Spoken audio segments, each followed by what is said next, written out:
কালকে রাতে বাজার থেকে এই সবজিগুলো এনেছে, একটা লাউ আর এই যে সজনে ডাঁটা আর একটা বাঁধাকপি এনেছে, ছোটো দেখে একটা বাঁধাকপি এনেছে, আর কিছু কাঁচা লঙ্কা এনেছে। আমি এগুলো রেখে দিচ্ছি আলাদা করে। আর এই দেখো একটা লেবু এনেছে, গন্ধরাজ লেবু, এইটার দাম নিয়েছে 10 টাকা। ভাবা যায়, একটা গন্ধরাজ লেবু 10 টাকা দাম। মৌসম্বি লেবুর থেকে দাম বেশি।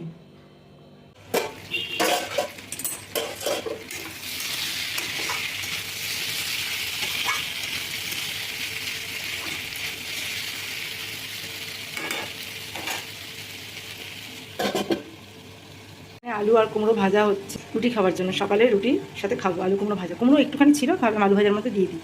আর এই যে এখন দেখো ডাঁটা, দাঁড়াও ব্যাক ক্যামেরা দেখ, এই ডাঁটাগুলো এখন কাটছি। এই যেটুকু ডাঁটা কাটা হয়ে গেছে, ঘরে ভর্তি সবজি। এই দেখো এখানে লাউ আছে, বাঁধাকপি শুকোচ্ছে, এদিকে কাঁচকলা শুকিয়ে যাচ্ছে, বেগুন শুকিয়ে যাচ্ছে, সব কত বিট গাজর আছে, সব কিছু আছে। সেই জন্য ভাবলাম ডাঁটাটা আজকে করবো না, কাঁচকলাটা করবো। ডাঁটাটাও শুকিয়ে যাচ্ছে, কী করা যায়? তাই জন্য ভাবলাম এই দেখো খোসা যাচ্ছে না, মাংস সময় দুটো আছে। ডাঁটাটা এনেছে পরশু দিনকে, তো ভাবলাম ডাঁটাটাগুলো এরকম করে কেটে পিস পিস করে একটা বক্সে করে রেখে দেবো, তাহলে ডাঁটাটা আমি পরে রান্না করতে পারবো।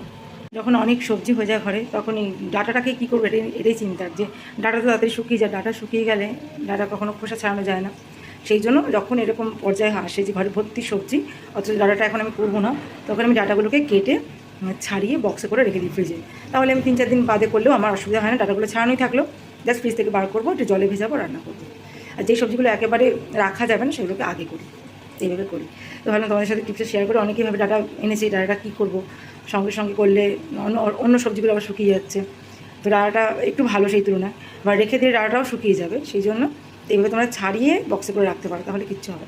দেখো সব ডাঁটা ছাড়িয়ে দিয়েছি, এই যে একটা বক্সে করে সুন্দর করে এবার ফ্রিজে রেখে দেবো।